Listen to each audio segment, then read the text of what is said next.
Гледате Дневникот на Сител. Во студиото со вас Славица Арсова. Добро вечер и добре дојдовте. На почетокот на Дневникот гледаме кои настани го одбележаа денот. Дизелот поскапува 2,5 денари, бензините постара и малку пониска цена. Од полноќ владините мерки ќе спасуваат од силен ценовен удар. По 4 години пауза, утре прва рунда од стратешкиот диалог Македонија-САД. Што ќе се најде на агендата?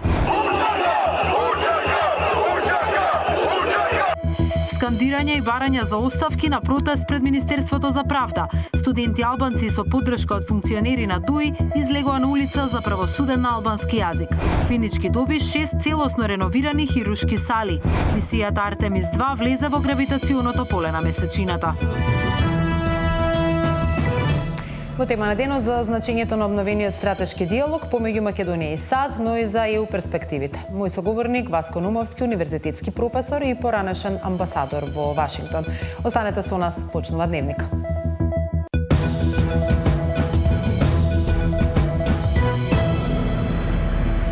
Од полноќ дизелот поскапува за 2,5 денари, додека 95 октанскиот бензин поевтинува за половина денар.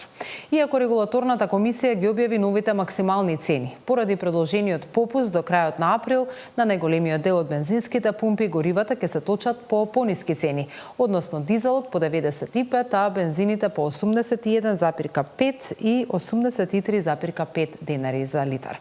Владата вели дека со намалената акциза и продолженото ДДВ од 10% спречила уште посилен ценовен удар, но признава дека тоа чини државната каса најмалку 1 милион евра дневно. Ке има ли нови мерки за храната и колку долго буџетот ќе може да го амортизира овој притисок? Мартин Арсов известува.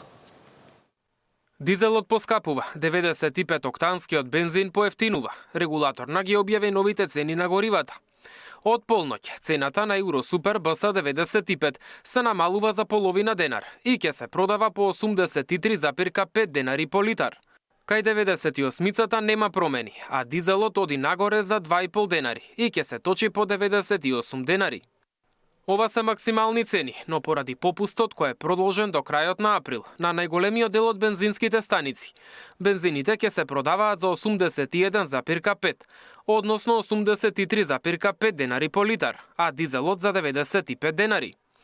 Новите цени се пресметани откако владата вчера на вонредна седница ја намали акцизата на бензините за 2 денари, а на дизелот за 4. Дополнително ја продолжи важноста на намаленото ДДВ од 18 на 10%. Ако не помогнеше владата, регулаторна пресмета дека бензините би биле поскапи за 8,5 денари, а дизелот за 12 денари и од полноќ ќе требаше да чини 110 денари по литар. Поради ваквите мерки, државната каса губи најмалку милион евра дневно, но мора да се излезе во пресрет на граѓаните, вели премиерот. Сега нема да очајуваме и да кукаме, тоа е што е. Проблемот е тука. Јас не мислам да беседам на пресконференции и да очајувам и да создавам паника кај граѓаните. Мојата цел е да кажам дека ние како влада ја владееме ситуацијата, точно знаеме каде одиме и немаме никаква дилема. Предизвици ќе има, тешко е, не е лесно. Многу ни се собра, 2,5 милиарди евра треба да вратиме, го враќаме и оној солидарен данок, многу некако се собра, од април почнуваме со исплата на платите од новите колективни договори, се некако наеднаш дојде, но тоа е што е сега, нема да очајуваме, ќе се бориме. Владата е подготвена и за нови мерки. Се разгледува укинување на ДДВ-то за основните прехранбени производи кои сега имаат 5%. Во игра и замрзнувањето на маржите, но овој пат со нов модел, со постепено одмрзнување, за да не дојде до ценовен шок. Да видиме како ќе се одива луѓе работава, да не брзаме со потези, анализираме, не треба под притисок да се носат решенија. Подобро малку назад, чекор, да видиме, да се изанализира состојбата, па потоа да направиме два напред. Така што не ни се брза, не сакаме под притисок да носиме одлуки и решенија кои што може да имаат сериозни последици. Овие, впрочем, долгови што денеска оваа влада ги враќа, се токму резултат на такви избрзани политики без стратегија и, богами, многу криминални политики од минатото. Но тоа е што е. Снабдувањето со горива е стабилно, па затоа и не се размислува за ограничување на точењето. И покрај тоа што за тројно е зголемена побарувачката на бензинските во пограничните региони. Мартин Арсов, Сител телевизија. По 4 години пауза, Македонија и САД утре во Вашингтон седнуваат на нова сесија од стратешкиот диалог. Во фокусот се одбраната, безбедноста, енергетиката, трговијата и инвестициите. А македонската делегација очекува конкретен патокас за идната соработка и заеднички проекти. Што е најавено од Вашингтон, известува Александар Спасовски. Одбраната и безбедноста, енергетиката и економската соработка, трговијата и инвестициите се очекува да бидат главните сектори во кои македонската и американската делегација ќе ја надградуваат меѓусебната соработка во рамки на втората сесија од стратешкиот диалог меѓу Македонија и САД. Состанокот на двете делегации е закажан за утре доцна попладне по македонско време во американскиот Стейт Департмент. Очекувањата на македонската делегација се дека ќе добие јасен патокас за тоа како ќе се движи американско-македонската соработка во наредните години со дефинирани планови за реализација на заеднички проекти кои што ќе бидат од взаемен интерес. Најавена е и билатерална средба меѓу шефот на македонската дипломатија Тимчо Муцунски и американскиот заменик државен секретар Кристофер Ландау. На неа се очекува да биде реафирмирана заедничката заложба за натамошно интензивно развивање на билатералните односи и стратешкото партнерство меѓу двете земји. По договорот за царините од февруари годинава, Муцунски се очекува да го отвори и прашањето за диверзификација на енергетските извори како начин земјава да добие поголема енергетска безбедност. Во делегацијата која предводи Муцунски се и министрите Тошковски и Андоновски, како и министерката за енергетика Божиновска и министерот за одбрана Владо Мисајловски, кој според најавите треба да има и одвоени средби со своите американски колеги во Пентагон. По завршувањето на настанот најавена е и заедничка изјава во која според најавите ќе се реафирмираат заедничките заложби за материјализација на стратешкото партнерство преку конкретни проекти. Втората сесија од стратешкиот диалог меѓу Македонија и Соединетите Американски држави се одржува по пауза од 4 години. Со неа Македонија станува првата земја во Европа која во рамките на администрацијата на председателот Трамп одржала сесија на стратешки диалог. Од Вашингтон за Сител, Филип Поповски и Александар Спасовски.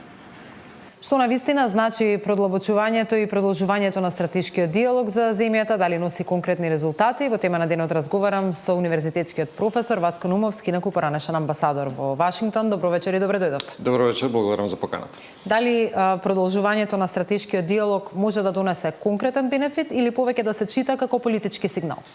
Па имајќи предвид дека е ова прва сесија на овој диалог после 4 години, мислам дека има помалку и од двете, односно има еден јасен политички сигнал, односно дека она партнерство кое што го имаме зацртано уште во сега веќе далечната 2008 година се материализира преку ваков тип на средби на високо политичко ниво и знаејќи дека нашата делегација е составена од министри кои што се одговорни за повеќе сектори, тоа покажува дека диалогот, односно можностите за соработка кои што ќе бидат разгледувани, ќе бидат во овие области од кои што доаѓаат и министрите и верувам дека покрај јасниот политички сигнал во периодот што следи ќе имаме и поконкретни активности, но да оставиме да се одржи најпрво сесијата на овој диалог и средбите таму и да видиме после вркењето дали ќе имаме некакви конкретни резултати. Во делот на политичкиот сигнал, значи ли ова дека САД ја гледаат Македонија како стабилен и на некој начин и значаен партнер во овој регион? Ако ги анализираме процесите кои што се одвиваат во изминатите неколку месеци, а во кои што се вклучени САД, односите со Европската унија и нивните позиции во однос на некои други прашања на глобално ниво, можеме да забележиме дека Македонија е една од ретките држави која што во сиот овој период остана принципиелна во поддршката на политиките на Соединетите Американски држави, иако тоа не секогаш е во согласно со политиките на некои држави членки на Европската унија. Например, и одржувањето на оваа сесија со Македонија како единствена држава од регионот, затоа што САД имаат ваков тип на соработка и со други држави од регионот, одржувањето само со Македонија покажува дека на некој начин се дава приоритет на односите помеѓу Соединетите Американски држави и Македонија. Тоа не значи дека диалогот со останатите држави не се одвива, меѓутоа во годината што е зад нас ние не видовме ниту една средба на вакво ниво со останатите држави од регионот, што може да значи дека САД навистина ја потврдуваат она добра билатерална соработка која што имаат со нас. И веројатно дека администрацијата ги цени оние потези кои се непопуларни ако ги споредиме со ставовите на Европската унија, па дури и на НАТО во контекст на интервенцијата во Израел. Во Иран, се извинувам. Секогаш кога се работи за промоција на националните интереси, нашето Министерство за надворешни работи, владата треба да ги имаат предвид пред се македонските интереси во дипломатијата. Меѓутоа има состојби кога навистина треба да се направи еден избор, односно кога позициите помеѓу Соединените Американски држави како наш традиционален стратешки партнер и позициите, би рекол, на најголемиот дел од државите членки на Европската унија, не на сите, се различни, тогаш Македонија покажа во неколку наврати во минатото дека ја поддржува онаа политика на Соединените Американски држави. Тоа не значи дека ние сме спротивни на позициите на Европската унија, меѓутоа во дадениот момент нашата дипломатија одлучила дека тоа е по-целисходно за остварување на нашите национални интереси и ова е можеби еден след на тие активности, односно логички заклучок дека Соединените Американски држави навистина го ценат тоа што Македонија ги поддржала нивните позиции во минатото. Зашто конкретно ние можеме да водиме диалог со САД? Споменавте, таму се министри за енергетика, за одбрана, за надворешни работи, дигитализација. Значи, тие се областите. Но што конкретно можеме да очекуваме и сметате ли дека нешто и конкретно можеме да добиеме? Она што во изминатите неколку недели и месеци како подготовка на овој диалог се одвиваше, тоа се можностите за соработка во областите на пред се безбедноста. Ние неодамна видовме дека таа соработка се материализираше и преку набавката на определена опрема за нашата армија од американско производство, што значи дополнително зацврстување на соработката и исполнување на стандардите од членството во НАТО. Областа на енергетиката, која што, како што гледаме, станува исклучително интересна, односно значајна, да не заборавиме дека многу држави и во Европската унија и во регионот се соочуваат со сериозни предизвици и соработката со САД за многу држави, па веројатно и за Македонија, може да биде корисна за граѓаните и со тоа и за економиите на државите во областа на енергетиката, областа на дигитализацијата и можеби оној сектор на соработка помеѓу двете држави во областа на безбедноста и дигитализацијата или сајбер безбедноста, мислам дека е една област која што добива се повеќе на значење во изминатите неколку години и верувам дека соработката која што ќе се оствари на тоа поле преку конкретни проекти ќе донесе некаков бенефит и за нашите граѓани и секако во изминатите неколку месеци се интензивира и оној диалог и за зајакнување на борбата против корупцијата, организираниот криминал, граничната безбедност и така натаму.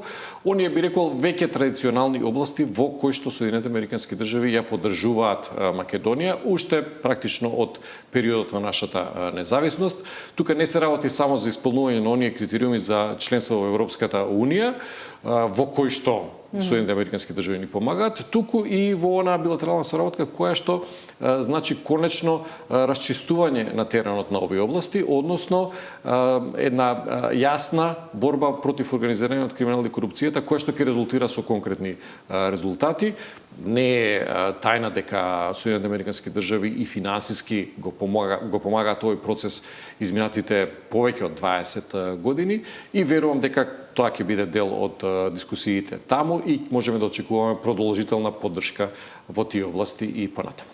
Што може да се смета за некакво мерило за успех? Имаше разочарување, па делумно и подсмев на социјалните мрежи кога Македонија се најдено на листа на држави за кои се укинати селеничките визи покрај тврдењето на владата за овие вакви релации со администрацијата на американскиот председател или кога се воведоа царини, како и за останатите држави кои не тврдат дека имаат блиски односи.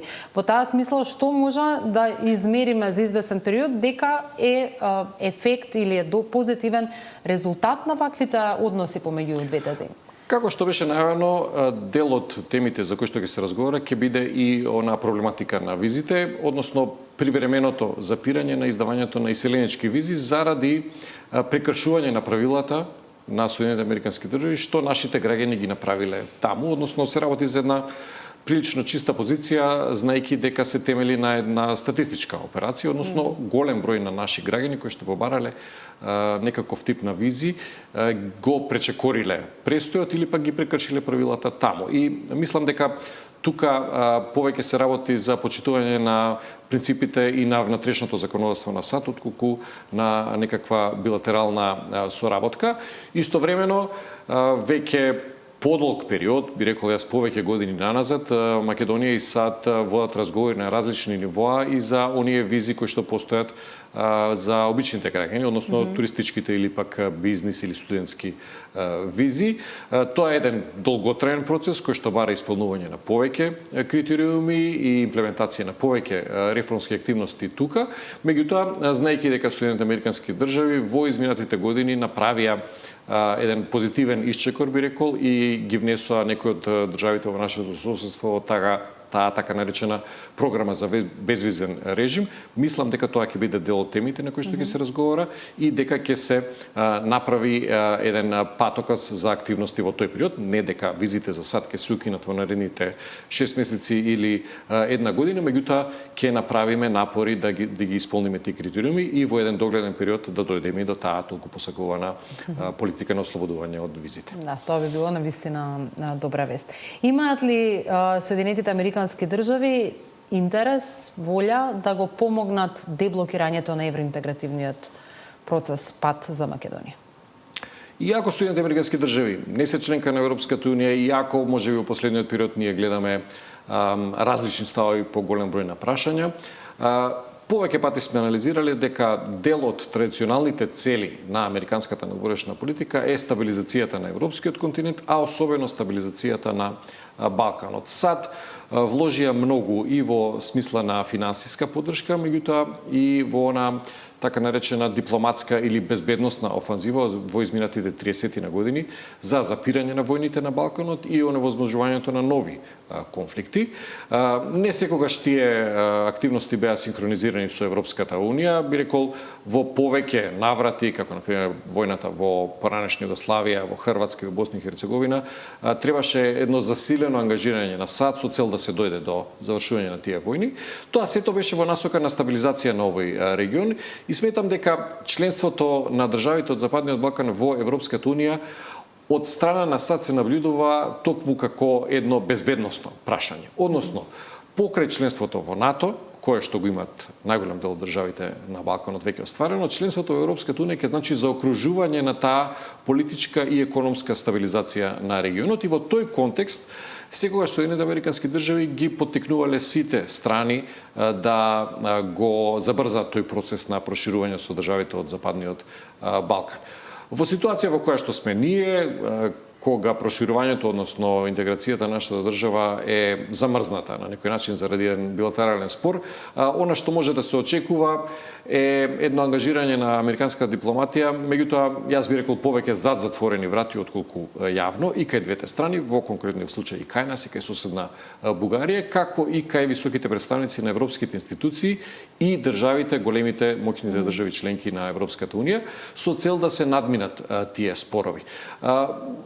Она што можевме да го видиме во изминатите циклуси на проширувањето, па дури и во ситуациите во кои што ние имавме некаква блокада, разречувањето на спорот со Грција, па дури и, ако добро се сеќаваме, и решавањето на определени црковни прашања, имаше определена улога и американската дипломатија. Јас верувам дека американската дипломатија е активна и на ова поле.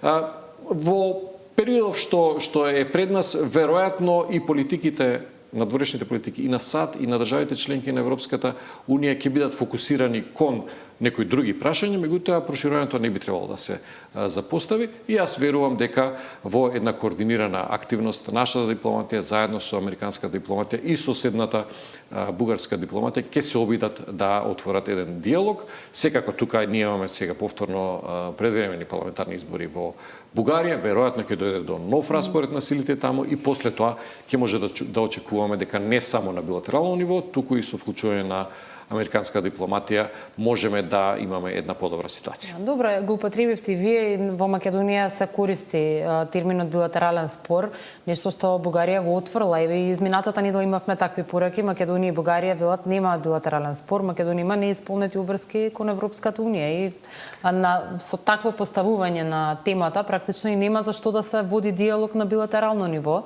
туку единствено помеѓу Македонија и ЕУ.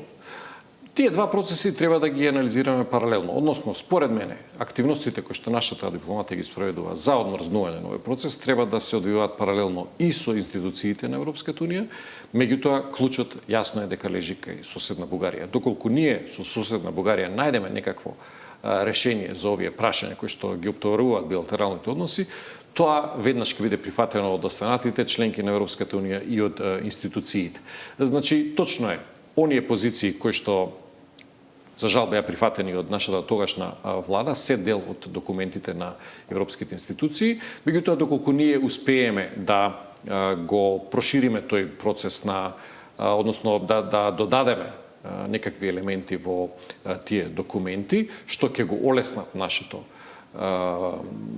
интегрирање во Европската унија, односно завршувањето на сите тие процеси што треба да се завршат тука, тогаш сметам дека тоа ќе биде и прифатено од европските институции. Значи и со Европската унија, меѓутоа клучното е ние да најдеме заеднички јазик со соседна Бугарија. Добро, Нумовски, колку е одржлива нашата сегашна позиција? Подготвени сме да чекаме, ако треба и децении. Па не мислам јас дека ќе чекаме децении и ако чекаме еден долг период до сега, сепак таквите најави на некој начин ја одразуваат цврстината на позициите кои што ги има нашата влада.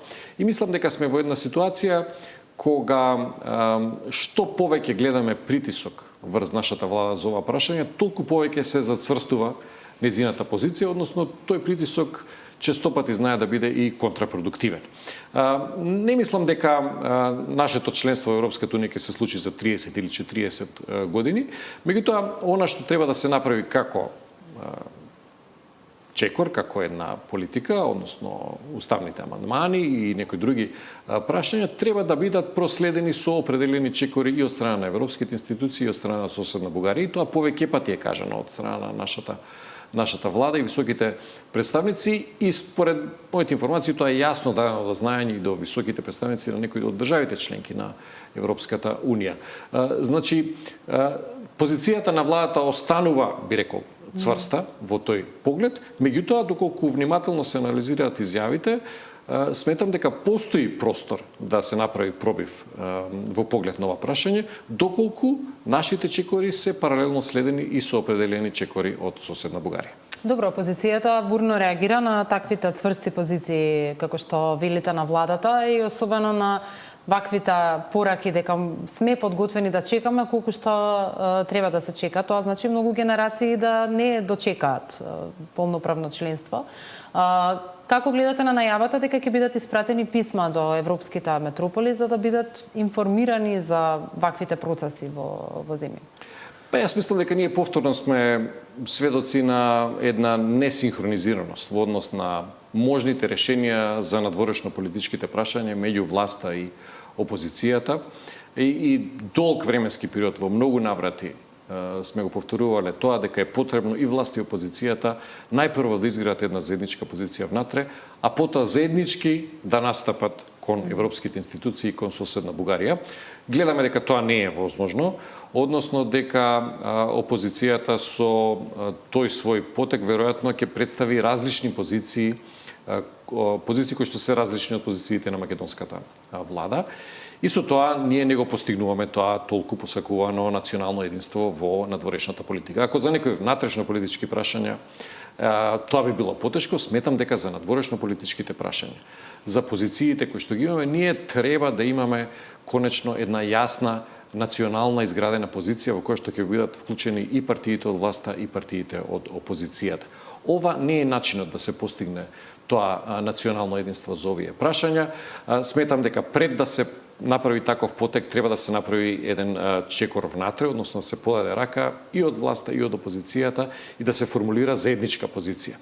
Затоа што позицијата на македонската влада и би рекол македонската држава ќе биде многу посилна ако е поддржана и од страна на опозицијата. А доколку ние имаме различни позиции презентирани преку некакви писма, преку официјалните дипломатски канали имаме друга позиција, тогаш нема да не доживеат многу сериозно во европските институции и нема да добијат чувство дека ние сме обединети и цврсти во оваа позиција, односно дека постои едно разногласие. Секое разногласие и различни позиции помеѓу власт и опозицијата, јасно е дека може да биде употребено или злоупотребено од страна на оние фактори на кои што не им одговара Македонија да направи чекор напред. Да, но и та слушаме од опозицијата повици за средба на која што ќе се согласат во минатото. Имаше некои обиди да се согласат позициите, но меѓусебната риторика помеѓу политичките партии воопшто не ветува дека може конструктивен диалог да се случи. Ако некој некого нарекува мекотел, друг го нарекува со друг погреден збор, како може да очекуваме дека можен компромис, договори, заеднички настап за најважните теми?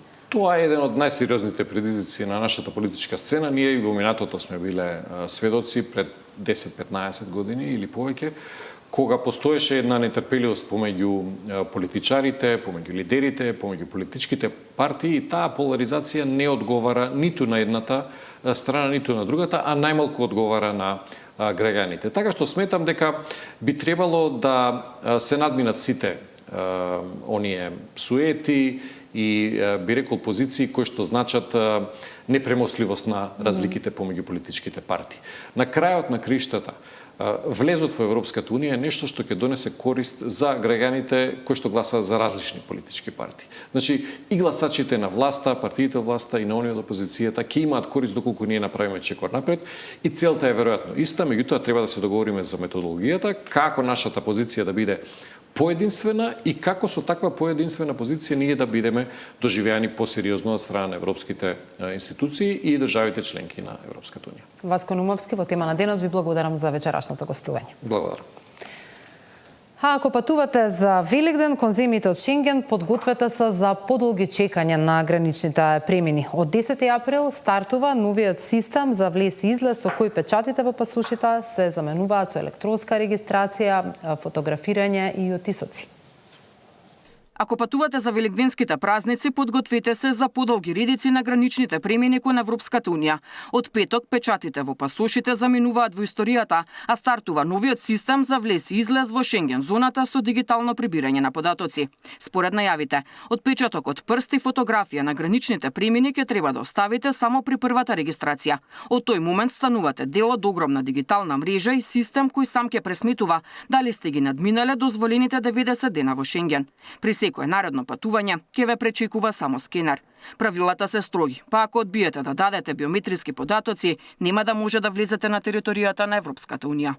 Со воведувањето на овој систем, влезовите и излезите ќе се евидентираат електронски, а системот ќе овозможи обработка на основни биометриски податоци, отпечатоци од прсти и фотографија, со цел побрза идентификација и поефикасно следење на дозволениот престој, согласно правилото 90 дена во период од 180 дена, со што времето на задржување на граничните премини за влез во Европската Унија би се зголемило. За брз и непречен проток на патници од МВР известуваат дека граничната полиција во следниот период ќе ги стави во функција сите технички и човечки ресурси. Системот ќе се применува во сите земји на Европската Унија, освен Ирска и Кипар, но и во 4 земји од Шенген зоната кои не се членки на Унијата: Исланд, Норвешка, Лихтенштајн и Швајцарија. До крајот на годината Унијата го воведува и ETIAS системот, кој предвидува вадење на електронско одобрение за влез во Европската Унија. Одобрението ќе важи 3 години и ќе чини 7 евра, освен за лица под 18 и над 70 години, за кои ќе биде бесплатно. Деспина Тодоровска, Сител телевизија. Утре во Брисел почнува диалогот Македонија ЕУ за роаминг како дома, кога македонските граѓани ќе разговараат во рамките на Унијата без дополнителни трошоци за роаминг. Во вечерните вести на Сител.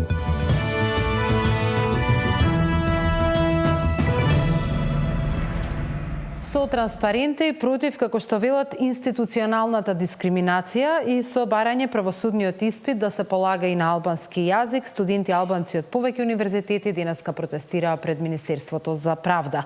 Поддршка добија од опозицијски партии и од опозицијски функционери кои обвинија дека се кршат јазичните права. Се скандираше учака и се бараа оставки од владини функционери.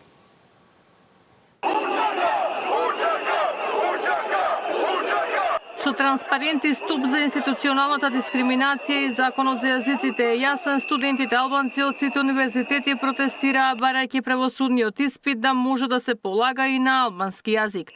Со албански и американски знамења и скандирање учака, пред Министерството за правда му испратија порака на министрот Филков дека решение мора да се најде. Побараа оставка и од министрот, но и од премиерот Мицкоски. Ние сме доаѓаме тука да бараме нашата барање за правосуден испит да биде на албанскиот јазик, да се почитува законите и уставот на Република Северна Македонија, да не се зголемува протестите. Ова е една базична права основна права на студентите да им се дава на студентите што студираат на албански јазик, истиот испит на правосуден испит да го полагат на албански јазик и ова воопшто не треба да биде никаква закана за државата. Со обвинување дека министрот Филков прави јасна дискриминација, но и дека албанските деца заслужуваат да полагаат на мајчиниот јазик, протестот го поддржаа пратеници и функционери на ДУИ, Фатмир Битики од СДСМ и Халил Снопчо од Алијанса за албанците. Поддршка добија и од дел од вработените во правда. Сметам дека не треба да наликува на почетокот на независноста на Македонија. Сепак сме 2026 година и сметам дека ова би требало да биде заборавена тема. Пораката би била, наместо да се правдаме, да најдеме решение. Значи, поддршката ја даваме само со нашето присуство денеска. Тоа е доволна поддршка. Значи, гласот и зборот им оставаме на студентите денеска. Ние се соочуваме со ситуација каде што имаме јасно, кристално, чист, јасен закон, но има недостиг на волја кај владата, особено кај министерот Филков, кој прави злоупотреба на службена положба, не почитувајќи го законот за јазиците. Додека студентите бараат оставки, премиерот им порача дека формирана е група на уставни експерти кои работат на соодветно решение кое ќе биде уставно и во согласно со меѓународните стандарди. Ивана Соколовиќ, Најдова, Сител телевизија. Министерството за правда соопшти дека го почитува правото на протест, но оцени дека денешниот собир бил обид за политичка манипулација со чувствителни прашања. Особено загрижува улогата на одредена опозицијска партија и незиното делување во контекст на актуелните протести. Ваквите постапки отвораат сомнежи за обид за јавна манипулација и инструментализација преку поттикнување на чувствителни прашања и користење на етничка реторика за остварување на краткорочни политички цели, велат од Министерството. Оттаму велат дека правосудниот испит се спроведува согласно важичката законска рамка и дека не станува збор за управна постапка, туку за стручен испит. Сведоците за пожарот во дискотеката Пулс, кои неоправдано не се појавуваат на судење, ќе бидат донесени со полиција. Обвинителството денеска соопшти дека дел од сведоците не можат ниту да ги контактираат. Сведоците за пожарот во Пулс, кои неоправдано не доаѓаат на судење, ќе бидат донесени со полиција. Обвинителството на денешното рочиште објасни дека некои од сведоците не можат да ги контактираат, па побараа судот да им испрати покани за распит. Сведоците кои одбиваат да се појават на судењето според јавниот обвинител тврделе дека се уште имаат здравствени проблеми, а дел психички трауми па не сакале да зборуваат за кобната ноќ од 16 март. Сведоците кои со лекарска документација ќе потврдат дека не се во состојба да дојдат во судница нема да сведочат, а нивните искази дадени пред јавен обвинител во текот на истрагата ќе бидат прочитани, појасни судијката Дијана Груевска-Илиевска. Предходно нивните имиња од листата на сведоци ги повлече обвинителството, но со тоа не се согласи одбраната, па сега обврска да ги обезбеди има судот. Треба да сведочат лица кои ноќта биле во дискотеката, но и вработени во општината. Недостапен сведок имаше и денеска. Беа повикани двајца, а сведочеше само таткото на починатиот Александар Карадаковски. За него рече дека бил близок пријател со синот на Дејан Јованов и управител на фирмата МММ Кафе. Работел како шанкер, но не во дискотеката, туку во кафичот во центарот на Кочани. Се изненадив и го прашував зошто е управител. Александар ми рече дека Деко го замолил за да не му пропадне лиценцата. Деко за неколку месеци ќе средел и син ми прифатил, изјави во судницата Карадаковски. Судењето продолжува во четврток. Обвинителството најави дека обезбедило 5 мина сведоци. Зоран Јаневски, Сител телевизија. Клинички доби 6 целосно реновирани хируршки сали. Мисијата Артемис 2 влезе во гравитационото поле на месечината.